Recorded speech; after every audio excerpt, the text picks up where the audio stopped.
নমস্কাৰ, মই doctor Hiren Gogoi, doctor Hiren Gogoi IVF centre, Paltan বজাৰ, ডিব্ৰুগড়। আজি এটা বিষয় আলোচনা কৰিবলৈ লৈছোঁ। বিষয়টো হৈছে প্ৰেগনেন্সি টেষ্ট কেতিয়া কেনেকৈ কৰিব লাগে আৰু ইয়াক কেনেধৰণে পঢ়িব লাগে।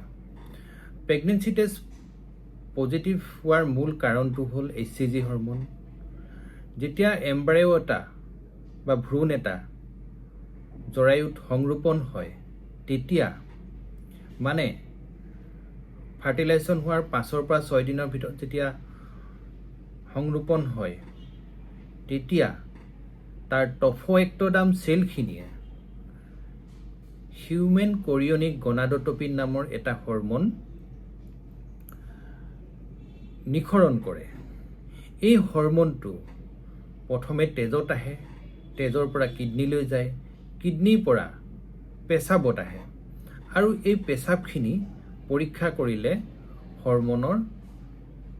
হৰমনটো পেচাবত ধৰা পৰে। তাৰ মানে মহিলাগৰাকী গৰ্ভধাৰণ হৈছে। এতিয়া ফাৰ্টিলাইজেশ্যনৰ 5 পৰা 6 দিনত সংৰোপণ হয়, তাৰ 2-3 দিনৰ ভিতৰত এই হৰমনটো তেজত আহি যায় আৰু খুব কম পৰিমাণে পেচাবতো আহি যায়। গতিকে ধৰি লওক ফাৰ্টিলাইজেশ্যন হোৱাৰ 8 দিনৰ পিছত এই হৰমনটো পেচাবত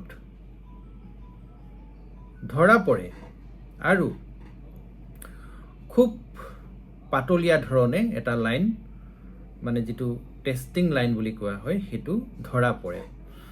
কিছুমান মহিলাৰ দেৰিকৈ হয়, কিয়নো তেওঁলোকৰ মাহেকীয়াটো অনিয়মিত থাকে। কেতিয়াবা 10-15 দিনৰ মূৰতো হয়। তেওঁৰ অভুলেশ্যন দেৰিকৈ হয়, ইমপ্লাণ্টেশ্যন দেৰিকৈ হয় আৰু ভ্ৰূণটো যদি দুৰ্বল থাকে তেতিয়াও দেৰিকৈ হ'ব পাৰে। গতিকে এগৰাকী মহিলাৰ যদি বহুত দিন মাহেকীয়া বন্ধ হৈ আছে, তেওঁ এবাৰ নিগেটিভ হ'লেই তেওঁ সেইটো ভাবি ল'ব নালাগে যে তেওঁ প্ৰেগনেন্সি নাই বুলি। তেওঁ আকৌ 3 পৰা 5 দিনৰ ভিতৰত আকৌ এবাৰ পুনৰ পৰীক্ষা কৰি চাব পাৰে। ইয়াৰ পিছতে যদি টেষ্ট কৰোঁতে বহুত পাতলীয়া ধৰণৰ লাইন আহে, তেওঁ এইটো কনফাৰ্মেশ্যন কৰিবলৈ বিটা HCG টেষ্টটো তেজত পৰীক্ষা কৰিব পাৰে। এইটো হ'ল কনফাৰ্মেটৰী টেষ্ট আৰু এই টেষ্টটো কৰিলেই অকণমানো যদি তেজত HCG হৰমন থাকে তাক সোনকালৈ ধৰিব পাৰি। এতিয়া এগৰাকী মহিলাৰ যদি মাহেকীয়াটো অনিয়মিত হয়, তেওঁ অভুলেশ্যন দেৰিকৈ হ'ব, ইমপ্লাণ্টেশ্যন দেৰিকৈ হ'ব আৰু হৰমনটো তেজত কমকৈ আহিব। তেতিয়াও তেওঁ এই টেষ্টটো সন্দেহ থাকিলে বিটা HCG কৰিব পাৰি। এই টেষ্টটো ৰাতিপুৱা প্ৰথম যিখিনিত ইউৰিন সেইখিনিত কৰিলে ভাল, কিয়নো তাত হৰমনৰ কনচেণ্ট্ৰেশ্যনটো বেছিকৈ থাকে আৰু ধৰা পৰাৰ সম্ভাৱনা বেছিকৈ থাকে। ফলছ নিগেটিভ ৰেটটো কম হয়।